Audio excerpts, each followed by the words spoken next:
Islam and gender equality. Emancipation, modernization, and re-Islamization. Egalitarian approaches to understanding Islam have been there from the beginning, but they were less influential and they did not get the authority and legitimacy the way the patriarchal ones did, having been more suited to the social and cultural norms of those societies. Taking Mary, Jesus' mother, and a receiver of God's word as the perfect example. Islamic jurists, such as Ibn Hazm, considered the woman to be as chosen as the man. The Quran says that Jesus is God's word, and Moses' mother, Yoshebed, received a revelation from God to save her son by placing him in a basket on the Nile. The Quran uses the word revelation. However, it was translated as inspiration in Bosnian, with the explanation that women were not prophets and did not receive revelations but inspirations. Even the well-known theologian Ibn Taymiyyah, who is often quoted by the more conservative groups in Islam, thought that a woman could head a congregational prayer of both men and women, but she should not stand in front of men so as to avoid distracting them. Therefore, there are no theological arguments against female imam, but cultural reasons which force the segregation of sexes and even exclusion of women.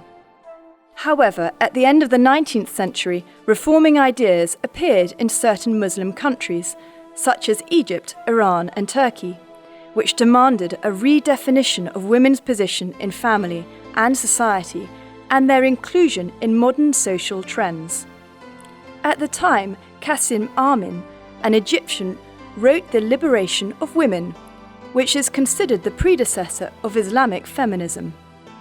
Additionally, processes of women's emancipation started with the establishment of the first women's associations, production of feminist texts, and formation of women's unions, which fought for women's rights to leave the house without a veil, as well as to educate themselves, vote, and be politically active after colonial liberation. Emancipation movements in the 20th century in Iran, Turkey, and Egypt to an extent have been marked by two main reversals. The first one occurred in the 1920s and 1930s, when the unveiling of women became a symbol of modernity and liberation from colonialism and imperialism. At the time, the image of the modern unveiled woman was constructed via national awakening. Conversely, the second overturn happened during re-Islamization in the 1970s and 1980s, when veiled women, in the context of re-establishing Islamic rules and norms, became a symbol of liberation and emancipation. Hence, women's bodies and sexuality have served as a battlefield between modernization and re-Islamization of Muslim societies for unveiling and veiling women, while misusing their subjectivity for the purpose of daily politics. Feminisms. Although the feminist idea appeared already at the end of the 19th century, the notion of feminism is used in the Muslim world in the 1920s. There are three key periods of feminism development in the Muslim societies. The invisible feminism from 1860 to 1920, which we find in literature and middle and upper class women's poetry. Then the period of women's social activism propagated by women's rights advocates from 1920 to 1960. And the third period from 1970 until now, when the feminist expressions for rights and freedoms in Muslim countries are being revived. Additionally, there are different forms of feminist action and different categories. But the key division is between secular and Islamic feminism. Secular feminism is mostly concerned with questions of gender equality in the public sphere, whereas Muslim feminism takes religion as one of the arguments in the fight for equality, in contrast to atheist feminism's view of religion as an issue to be overcome in the process of achieving gender equality. On the other hand, Islamic feminism tries to redefine women's position in the public and private sphere using the text of the Quran as the basis and framework for its action. In the early 1960s, Muslim women and men started to deal with the feminist theology more seriously and to read the sacred text of the Quran and Prophet's tradition from a female as well as a gender-sensitive perspective. This approach led to a significant proliferation of literary works by authors such as Rifat Hassan, Aziza Al-Hibri, Amina Vadud, Fatih Osman, Azma Barlas, Omid Safi, Khalid Abu El-Fadl, and many others who offered a framework for a more egalitarian cosmology of gender relations.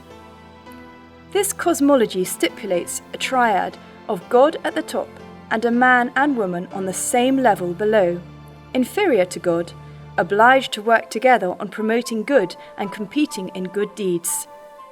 The egalitarian vision of Islam refers to the basic principles of Islam coded in the text of the Quran, and those are Khilafat, women and men as vicegerents, Taqwa, piety, and Evliya, acting in the spirit of friendship and protection. Khilafat. God informs angels in the Quran that He will create women and men as successors, a vicegerent endowed with reason and free will who will be responsible for ruling the world as a morally upright being. It was the human and not the man who was entrusted with being Khalifa, and because of that they will be held accountable. Every soul for what it has earned will be retained. Although there's a collective responsibility for community leaders, in Islam everything is based on individual responsibility, which prevents hiding behind authority and power and forgetting Khilafat. Taqwa. Women and men are biologically different, but they are ontologically equally created by God, with equal gifts of reason, intellect, and free will, upon which is based both their dignity as humans and responsibility of free-thinking beings.